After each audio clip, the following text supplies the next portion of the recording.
கொடுப்பது சரி. பொதுவாக பேசப்படுறது மீன் பிடிக்க கற்றுக் கொடுங்கள், மீனை கொடுக்காதீங்கன்னு. அமர்த்தியா சென் என்ன சொல்றாருன்னா, மீன் பிடிக்க கற்றுக்கொள்ளுகிற வரைக்கும் அவன் உயிரோட இருக்கணும், அவனுக்கு மீன் கொடுக்கணும். 70 ஆண்டு காலமாக கற்றுக் கொடுக்கறீங்க. நோபல் பரிசு பெற்ற அமர்த்தியா சென் பேசுறார். அமர்த்தியா சென் அவர்கள் அந்த குறுகிய காலத்திற்காக சொல்லிருப்பாங்க. இல்ல, குறுகிய காலத்துக்கு 50 ஆண்டுகளுக்கு இப்ப எழுதுனது இப்ப எழுதுனது 5 ஆண்டுக்கு முன்பு. எழுதுனதுக்கு நான் சொல்லல. ஒரு குறுகிய காலம் அவன் மீன் பிடிக்க கற்றுக்கொள்ள ஒரு 6 மாத காலம் ஆகும் அல்லது ஓராண்டு காலமாகும். அந்த காலம் வரைக்கும் அவன் பசியோடு இருக்க வேண்டாம் என்பதற்காக மீன் பிடிக்க கற்றுக் கொடுக்கலாம்.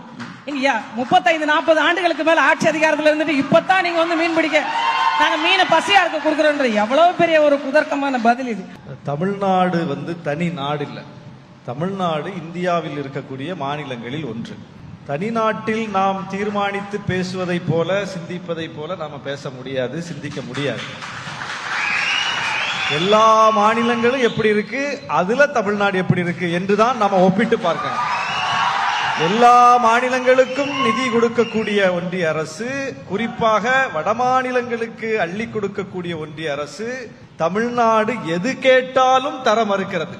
அப்படிப்பட்ட ஒரு நிலையில் நாம் தத்தளித்துக் கொண்டிருக்கும் போதுதான் இந்தியாவிலேயே கல்விக்கு அதிக நிதி ஒதுக்கக்கூடிய மாநிலமாக தமிழ்நாடு இருக்கு. இந்தியாவிலேயே ஒரு ஆணையின் மூலம் பழுதடைந்திருக்கிற அரசு பள்ளி கட்டிடங்கள் அனைத்தும் இடித்து விட்டு புதிய கட்டிடங்கள் கட்டப்படும், அதற்கு இத்தனை ஆயிரம் கோடி ஒதுக்கின ஒரே மாநிலம் தமிழ்நாடு தான்.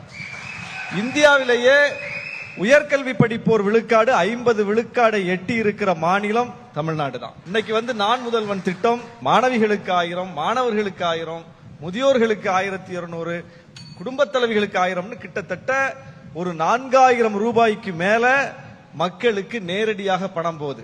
அது மீன் பிடிக்க கத்துக் கொடுக்கணுமா? மீன் பிடிக்க கத்து தான் கொடுக்கிறோம். நம்முடைய 50 ஆண்டு காலத்திற்கு மேலான கல்வி முறை என்பது கடைநிலையில் இருப்பவனுக்கும் வாய்ப்பு மறுக்கப்பட்டவனுக்கும் கல்வி மறுக்கப்பட்டவனுக்கும் அதை கொண்டு போய் சேர்க்கிற மீன் பிடிக்க கற்றுக் கொடுக்கிற கொள்கைதான். எத்தனை வருஷம் இன்னும் எத்தனை வருஷம் கத்து கொடுப்பீங்க? 2000 ஆண்டு கால போராட்டம் சார்.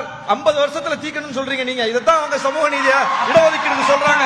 அப்ப அடுத்த 5 ஆண்டுகளுக்கு இடஒதுக்கீட்டுக்கு அவர்கள் இதைத்தான் கேட்கிறார்கள். சனாதனிகள் இடஒதுக்கீடு குறித்து என்ன கேட்கிறாங்க? எத்தனை வருஷத்துக்கு இடஒதுக்கீடு கொடுப்பீங்க?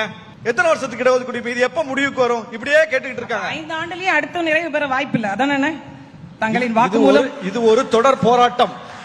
நான் என்ன சொல்றேன், கல்விக்கு எல்லா வகையிலும் நாம ஒரு கட்டணம் இல்லா கல்வி, அரசு கல்வி, கட்டாய கல்வி, தாய்மொழி வழி கல்வி என்று கல்வியில ஒவ்வொரு புதிய புதிய முன்னெடுப்புகளை எடுத்து நகர்வை கொடுத்து வாய்ப்பு மறுக்கப்பட்டு அவங்க கல்விக்கு வர முடியாம, கல்விக்கூடத்துக்கு வர முடியாம போயிடக்கூடாதுன்னு சொல்லி முனைப்பு காட்டுறோம்ல, இது போல காட்டக்கூடிய